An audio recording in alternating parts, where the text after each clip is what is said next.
Global hospital సహాయ కార్యక్రమానికి స్వాగతం. ఈ వారం గుండె మార్పిడి అంటే హార్ట్ ట్రాన్స్ప్లాంటేషన్ కు సంబంధించిన మీ సందేహాలకు సమాధానాలు ఇవ్వడానికి డాక్టర్ గోఖలే గారు ఉన్నారు. ఆయన ప్రస్తుతం చీఫ్ కార్డియో థొరాసిక్ సర్జన్ గా గ్లోబల్ హాస్పిటల్స్ లో పనిచేస్తున్నారు. అలాగే మన రాష్ట్రంలో మొట్టమొదటిసారిగా హార్ట్ ట్రాన్స్ప్లాంటేషన్ చేసిన సర్జన్ ఆయన. మరి మీరు డయల్ చేయవలసిన నంబర్ 0401707266. ముందుగా global hospitals managing director Ravindranath గారు ఏం మాట్లాడతారో విందాం.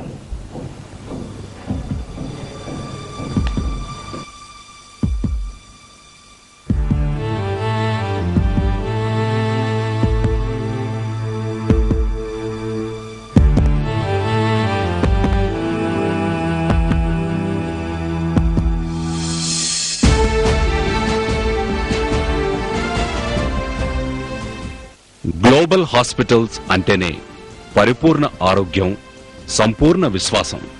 అందరికీ అందుబాటులో ఆరోగ్యం లక్ష్యంగా అంతర్జాతీయ స్థాయి వైద్య సదుపాయాలను సామాన్య ప్రజలకు సైతం అందుబాటులోకి తెస్తోంది గ్లోబల్ హాస్పిటల్. ఎటువంటి ఆరోగ్య సమస్యతోనైనా గ్లోబల్ కు వచ్చేవారికి నాణ్యమైన వైద్య సదుపాయాలు అందుతాయి. అంతేకాకుండా అంకిత భావంతో పనిచేసే మెడికల్, పారామెడికల్, అడ్మినిస్ట్రేటివ్ స్టాఫ్ రోగికి త్వరగా ఆరోగ్యాన్ని చేకూర్చడానికి నిరంతరం కృషి చేస్తారు.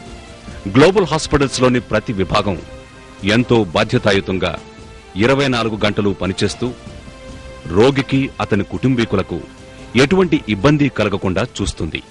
నమస్కారం. గ్లోబల్ హాస్పిటల్ సహాయ ప్రోగ్రాంకి మన రాష్ట్రం నుంచే కాకుండా ఇతర రాష్ట్రాల నుంచి కూడా మంచి స్పందన వచ్చింది. దీనికి చాలా సంతోషిస్తున్నాం. ఇప్పటి వరకు గుండెని గురించి, గుండెకి వచ్చే జబ్బుల గురించి, వాటిని ఎలా డయాగ్నోస్ చేయాలి, రాకుండా ఎలా చూసుకోవాలి, వస్తే ఎక్కడ ఎలా ట్రీట్మెంట్ చేయించుకోవాలి, వీటన్నిటిని గురించి వింటున్నారు.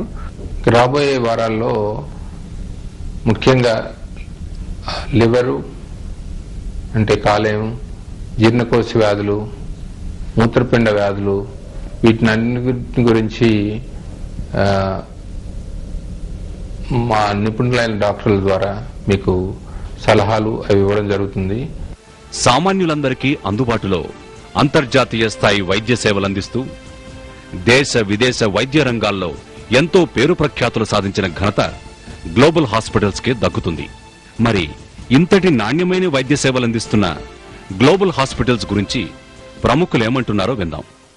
డాక్టర్ రవీంద్రనాథ్ యువకుడు, ఉత్సాహవంతుడు, నాకు మిత్రుడు, నా మిత్రుడు యొక్క కుమారుడు, ఆ తర్వాత మా జిల్లా వాస్తవ్యుడు, నా తాలూకాకు సంబంధించిన వ్యక్తి. అందుకని నాకు చాలా సంతోషం ఏంటంటే అక్కడ ఏదో ఇంగ్లాండ్లో ఉండి లేదా విదేశాల్లో ఉండి పెద్ద ఎత్తున సంపాదిస్తే ఎంత పైకి వెళ్ళినా అక్కడ ఎవరు చూసేవాళ్ళు ఉండరు. ఎందుకంటే మనం ఎవరికి వాళ్ళకి గుర్తుండదు, మనం చెప్పుకోవాలా.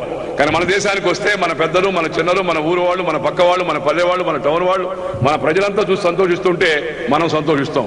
అందువల్ల ఇలాంటి స్ఫూర్తిని అందరూ కూడా తీసుకోవాలని చెప్పని ఈ సందర్భంగా నేను కోరుతున్నా.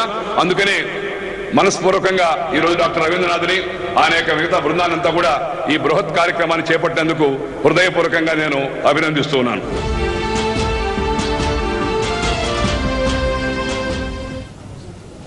గుండె వ్యాధులు, గుండె మార్పిడి మరియు అసలు గుండె మార్పిడి ఎవరికి అవసరం అవుతుంది, అలాగే గుండె మార్పిడి తర్వాత తీసుకోవాల్సిన జాగ్రత్తల గురించి మనం ఇప్పుడు తెలుసుకుందాం.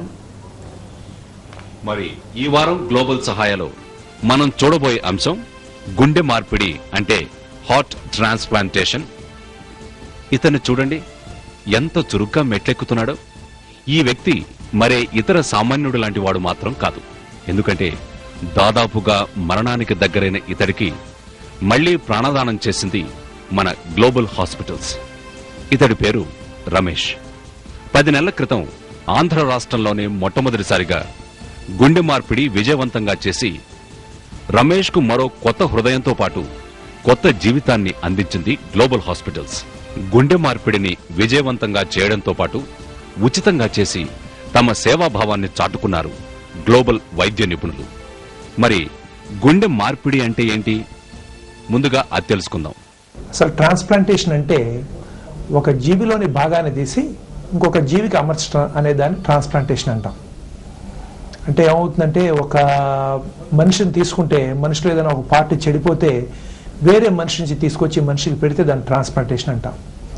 చెస్ట్కి సంబంధించినంత వరకు మనం గుండెను ట్రాన్స్ప్లాంట్ చేయొచ్చు, ఊపిరితిత్తులను ట్రాన్స్ప్లాంట్ చేయొచ్చు, గుండె ఊపిరితిత్తులను కలిపి ట్రాన్స్ప్లాంట్ చేయొచ్చు. ఈ గుండె మార్పిడి ఎవరికి అవసరమవుతుంది? ఎక్కువ సార్లు గుండెపోటుకు గురైన వ్యక్తులకు, దీర్ఘకాలంగా గుండె జబ్బులతో బాధపడుతూ గుండె కండరాలు దాదాపు మొత్తం దెబ్బతిన్న వారికి, మరే ఇతర పద్ధతి వల్ల గుండె ఆరోగ్యాన్ని కాపాడలేని వారికి, గుండె తన పని తాను సక్రమంగా నిర్వర్తించినప్పుడు. అంతేకాకుండా మరికొన్ని కారణాల వల్ల గుండె మార్పిడి చేయవలసి వస్తుందని హార్ట్ ట్రాన్స్ప్లాంట్ సర్జన్ ఇలా వివరిస్తున్నారు. ఇలాంటి గుండె జబ్బుల కారణాలు చాలా ఉంటాయి. వైరల్ ఫీవర్స్ అయి ఉండొచ్చు, లేదా గుండె మజిల్ దెబ్బతిని ఉండొచ్చు రక్త ప్రసరణ సరిగ్గా లేక, లేదా గుండె లోపల వాల్వ్స్ దెబ్బతిని ఉండొచ్చు. ఇలాంటి కారణాలు ఏ ఉన్నా కూడా చివరికి గుండె పనిచేయకపోవడం అనేది జరిగితే అప్పుడు ఆ గుండె మార్చేయాల్సి ఉంటుంది.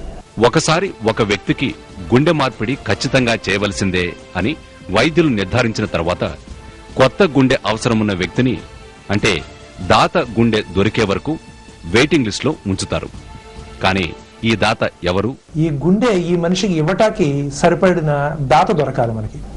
దాత అంటే గుండె బాగా పనిచేస్తూ ఉండి బ్రెయిన్ డెడ్ పర్సన్ దొరకాలి. అంటే ఏమవుతుంటే ఒక్కొక్కసారి రోడ్ ట్రాఫిక్ యాక్సిడెంట్ లో తలకు దెబ్బ తగలటం, లేదా బ్రెయిన్ లో బ్లీడింగ్ అవటం, ఇలాంటివి జరిగి ఒక్కొక్కసారి బ్రెయిన్ డెత్ అనేది జరుగుతుంది. మిగతా ఆర్గాన్స్ బాగా పనిచేస్తూ ఉంటాయి, వాళ్ళలో ఇన్ఫెక్షన్స్ ఏమి ఉండకూడదు. గుండెను దానం చేయడానికి ఎవరు అర్హులు? బ్లడ్ గ్రూప్ ఒకటే అయి ఉండాలి. దాత ఆడ మగ ఎవరైనా పర్వాలేదు. దాత ఎత్తు బరువు, గుండె మార్పిడి అవసరమున్న వ్యక్తి ఎత్తు బరువు దాదాపు దగ్గరలో ఉండాలి.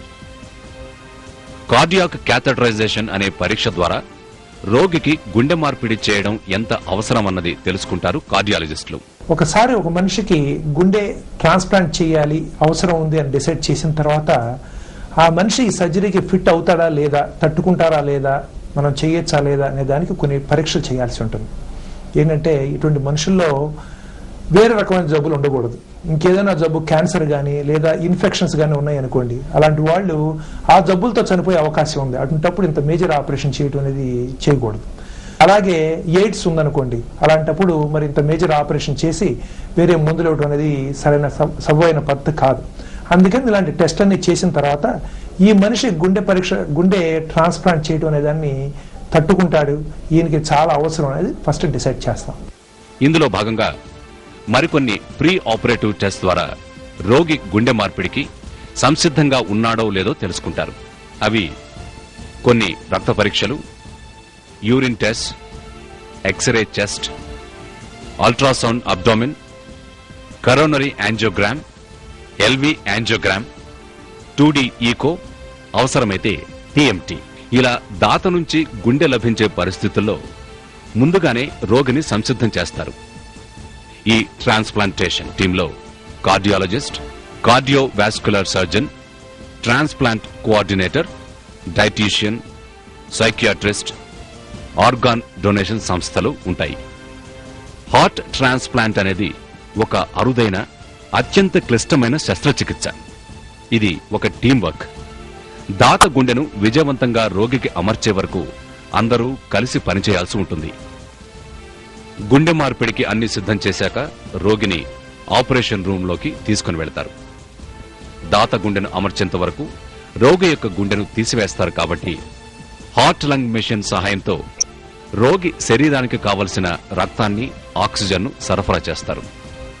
కొన్ని సందర్భాల్లో రోగి గుండె మార్పిడి చేసే ముందు దాత గుండె లభించడంలో ఎటువంటి ఆలస్యం ఉన్నా కూడా అసిస్ట్ డివైజెస్ అనే అధునాతన ఎక్విప్మెంట్ ద్వారా రోగిని బ్రతికించి ఉంచుతారు. ఇలా కొత్త గుండెను రోగికి అమరుస్తారు. దాదాపు 4 నుంచి 8 గంటల పాటు ఈ సర్జరీ నడుస్తుంది. ఒక్కసారి కొత్త గుండెను అమర్చిన తరువాత రోగిని కార్డియాక్ ఇంటెన్సివ్ కేర్ యూనిట్లోకి తరలిస్తారు. పోస్ట్ ఆపరేటివ్ కేర్ లేదా సర్జరీ తర్వాత వైద్యులు తీసుకునే జాగ్రత్తల గురించి డాక్టర్ ఇలా వివరిస్తున్నారు. Recipients body should accept the heart. ఆ యాక్సెప్ట్ చేయడానికి మనం కొన్ని మందులు ఇవ్వాలి పేషెంట్స్ కి. ఇమ్యూనో సప్రెసివ్ మెడిసిన్స్ అంటాం. దానికి ఇమ్యూనో సప్రెసివ్ మెడిసిన్స్ ఇస్తే కొంచెం ఇమ్యూనిటీ తగ్గుతుంది పేషెంట్ కి. ఇమ్యూనిటీ తగ్గి అప్పుడు హార్ట్ యాక్సెప్ట్ అవుతుంది. అది ఈ immuno suppressive therapy starts just before the operation. Just before the operation ఒక టాబ్లెట్ ఇచ్చి పేషెంట్కి ఆపరేషన్ థియేటర్లో తీసుకెళ్తారు. మళ్ళీ ఆపరేషన్ థియేటర్లో కూడా ఇంట్రావినస్లీ ఇమ్యూనోసపరేటివ్ మెడిసిన్స్ ఇస్తారు. మళ్ళీ పోస్ట్ ఆపరేటివ్లు కూడా ఇస్తాం. ఈ immunosuppressive therapy is not uniform dose for every patient. అది పేషెంట్కి టైట్రేట్ చేయాలి డోస్.